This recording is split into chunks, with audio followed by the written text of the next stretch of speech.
বিসমিল্লাহির রহমানির রহিম। সুপ্রিয় দর্শক, যে যেখান থেকে ভিডিওটি দেখছেন সবাইকে স্বাগতম। আজকে আমরা নিয়ে যাচ্ছি আপনাদেরকে ইশাকা জঙ্গলবাড়ি।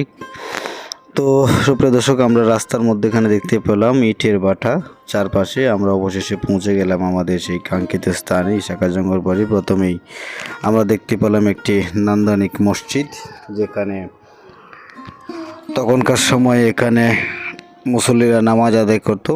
এটি 3 গম্বুজ বিশিষ্ট একটি মসজিদ, অনেক সুন্দর দেখতেও, অনেক সুন্দর লাগছে, দৃষ্টিনন্দন একটি মসজিদ। 4 কোণায় 4টি মিনার রয়েছে এবং মধ্যখানে 2টি বড় গম্বুজ আমরা দেখতে পাচ্ছি। তো সুপ্রিয় দর্শক, পাশে রয়েছে ইশাকার সময়ে যে বংশধর ওনাদের কিছু কবরস্থান। কবরগুলা অনেক বড়, বিরাট বড় কবরগুলা এগুলা আপনারা দেখতে পাচ্ছেন। এটা মসজিদ, পাশেই বংশধরদের কিছু কবরস্থান এখানে রয়েছে। কবরগুলো বেশ লম্বা এবং চওড়া, যেটা বর্তমান স্বাভাবিক সময় চেয়ে দ্বিগুণ হবে। তো সুপ্রিয় দর্শক, আমরা যদি একটু অন্যদিকে লক্ষ্য করি তাহলে আমরা দেখতে পাবো চারপাশে অনেক সুন্দর স্থাপনা রয়েছে এবং তখনকার সময়ের একটি পুকুর রয়েছে এখানে। তথ্যসূত্রে জানা যায় যে পুকুরটি ইশাকার সময় থেকেই খনন করা। পাশে একটি স্কুল রয়েছে। তো সুপ্রিয় দর্শক, যদি আমরা ওইখানকার স্থান সম্বন্ধে জানতে পারি, জঙ্গলবাড়ি দুর্গ কিশোরগঞ্জ জেলা করিমগঞ্জ উপজেলাধীন জঙ্গলবাড়ি গ্রামে এটি অবস্থিত। তো সুপ্রিয় দর্শক, যদি অনেকে জানতে ইচ্ছে হয় যে কীভাবে যাব, কিশোরগঞ্জ শহর থেকে একরামপুর মোড় থেকে যদি সিএনজি বা রিক্সা বা ইজি বাইকে চড়ে খুব সহজেই আপনারা যেতে পারেন ওইখানে। তো দূরত্বটা হতে পারে প্রায় 7 থেকে 10 কিলোমিটার এর ভিতরে। তো সুপ্রিয় দর্শক, বাংলার 12 ভূঁইয়ার অন্যতম ইশাকার দ্বিতীয় রাজধানী ছিল এই জঙ্গলবাড়ি দুর্গ। জঙ্গলবাড়ি দুর্গ কিশোরগঞ্জ জেলার করিমগঞ্জ উপজেলাধীন জঙ্গলবাড়ি গ্রামে অবস্থিত। এটি 1585 সালে তৎকালীন কোচ রাজা লক্ষণ হাজার ও রাম হাজারাকে পরাজিত করে জঙ্গলবাড়ি দুর্গটি কিন্তু দখল করেন। এটা অনেকেই ইতিহাস থেকে আপনারা জানেন। আর আমরা যে স্থাপনাটির মধ্যে আছি সেটা কিন্তু এখন 2024 সালে এসে কিছুটা সংস্কারের কাজ করা হয়েছে। আপনারা দেখতে পাচ্ছেন বাহিরের অংশে কিছু ইট সিমেন্ট দিয়ে এটা প্লাস্টার করা হয়েছে, আপনারা দেখতে পাচ্ছেন এখানে। দুর্গটির প্রসাদ প্রাচীর নামক এই প্রাচীর দিয়ে উত্তর দক্ষিণ বিভক্ত 2টি চত্বর রয়েছে। দক্ষিণ দিকে একটি তোরণ রয়েছে, ওই তোরণটির সামনের দিকে করাচি নামে একটি পূর্বমুখী একতলা ভবনও রয়েছে, আপনারা কিছুক্ষণ পর দেখতে পাবেন।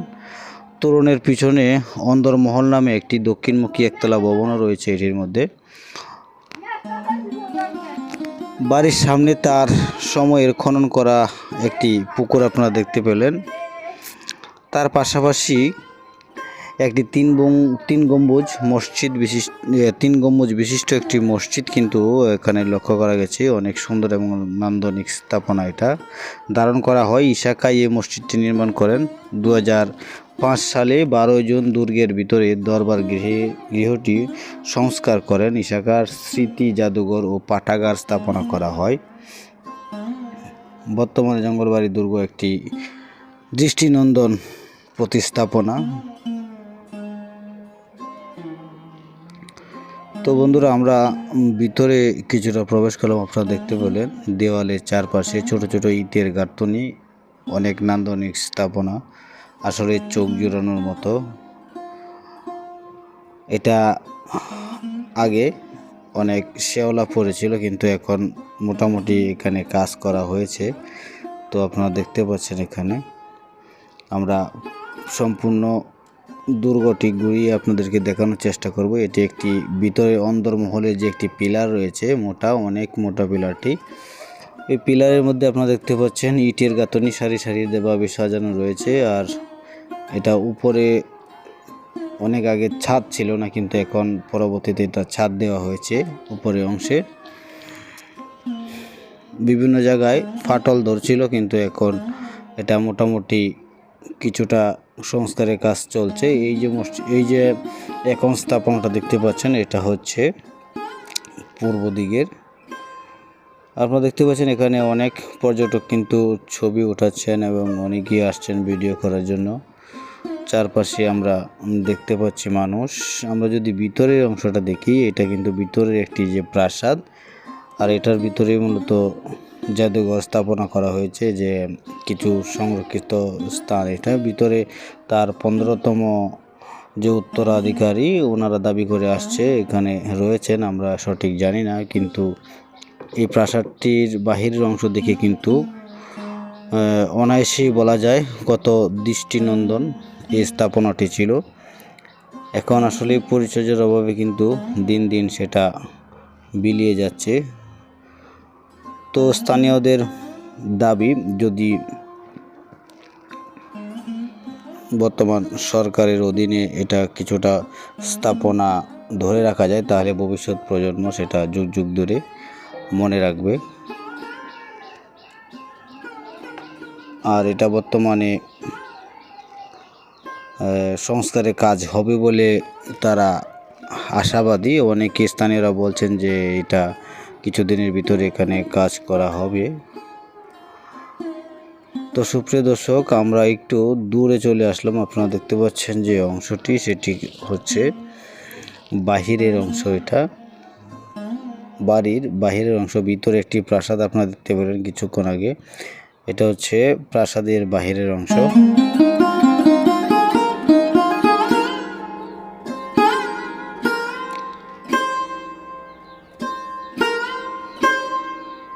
তো গাইস, আপনারা দেখতেছেন এখানে বিভিন্ন জায়গা থেকে আগত দর্শনার্থী এখানে রয়েছেন, ছবি উঠাচ্ছেন। এটা হচ্ছে একটি বিশাল পুকুর। তখনকার সময়ে ঈশাকার আমলে এই পুকুরটি খনন করা হয়েছে বলে জানা যায়।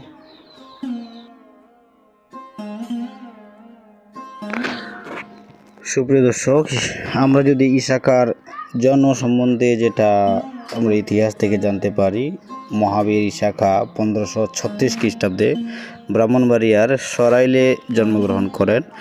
1581 খ্রিস্টাব্দের পর 1599 পর্যন্ত জঙ্গলবাড়িতে অবস্থান করেন এবং 1599 সালে 17 সেপ্টেম্বর গাজীপুরে কালীগঞ্জ উপজেলায় বক্তাপুর ইউনিয়নের বক্তাপুর দুর্গে ইন্তিকাল করেন। সেখানে তার সমাধিস্থল। তিনি ছিলেন বাংলার 12 ভূঁইয়াদের প্রধান। ঈশাকার 12 জন জমিদার একসাথে বাংলার স্বাধীনভাবে জমিদারি স্থাপনা করেন। 1545 সালে শের শাহের পুত্র ইসলাম শাহ দিল্লির সিংহাসন আরোহণ করার পর ঈশাকার বাবা সুলাইমান খাঁ দিল্লির আনুগত্য স্বীকার করলে কৌশলে তাকে হত্যা করে তার 2 নাবালক পুত্র ঈশাকা এবং ইসমাইল খাঁকে একদল তুরানি বণিকের নিকট বিক্রি করা হয়। 1536 সালে ঈশাকার চাচা কুতুব খাঁ রাজকার্যে নিয়োজিত লাভ করেন।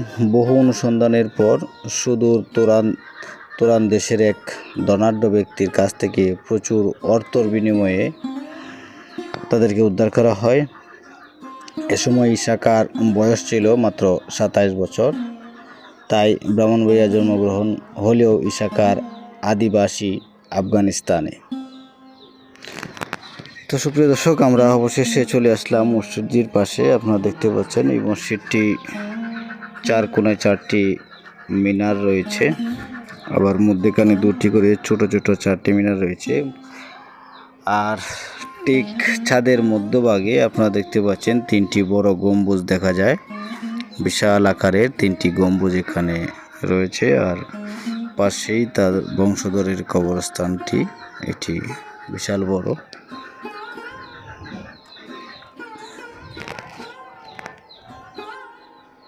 সুপ্রিয় দর্শক, আপনারা যদি কিশোরগঞ্জ জঙ্গলবাড়িতে যান, সেখানে গেলে জমিদার বাড়ির প্রাসাদসমূহ অট্টালিকা আজ চোখে পড়বে না, পাওয়া যাবে না কালের সাক্ষী হয়ে টিকে রাখা সেই ভবনগুলো।